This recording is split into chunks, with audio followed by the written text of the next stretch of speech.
Ассаламу алейкум. Күн аябай сууп кетти. Бирок биз буга даярдык көргөнбүз. Мындайча айтканда, суук күз келди, демек суук жакындап жатат.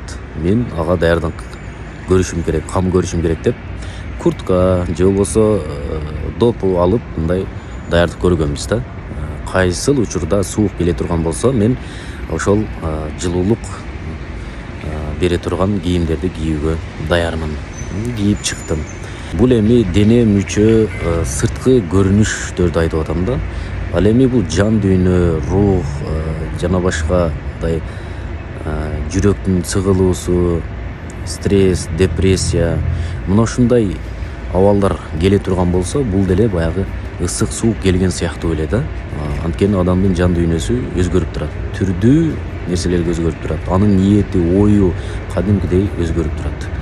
Демек мындан чыкты, биз дагы эгер стресс, депрессия, жүрөк сыгылуу, кысылуу, мына ошого окшогон жашоо келип аткан болсо, кышкыга даярдык көргөн сыяктуу биз дагы ошол жан дүйнөбүзгө даярдык көрүшүбүз керек. Мисалы, жөнөкөй эле бир мисал, жүрөк сыгылып, кысылып, ушундай өзүңүздү алсыз сезип аткан болсоңуз, демек дуалар бар, зикирлер бар. Демек Кудайды көп эстөө керек. Намаз окуу жана башка ушул сыңарындай амалдар бар. Ошолор менен биз куртка, топу алган сыяктуу биз дагы ушундай даярдык көрүшүбүз керек сөзсүз түрдө. Анткени бул инсандын ою, ниети кадимкидей өзгөрүп турат. Ошон үчүн айтышкан да илгери сахабалар, биз ушул ниетти түздөп туруудан чарчадык, негизи амалдан чарчаган жокпуз дейт да.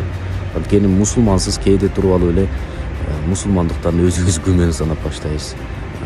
Же болбосо кээде туруп алып эле ата энем мени чын эле төрөгөнбү деп жөн эле мындай ойлор келе берет да. Же болбосо үй бүлөдө жөн эле туруп ажырашып кетсемби, же жөн эле туруп, кыскасы ке койчу шайтан түрдүү ойлорду салып турат. Демек биз ошого даярдык көрүшүбүз керек. Барыңыздардын үйүңүздөргө жылуулук, жан дүйнөңүздөргө баалуулук каалайм.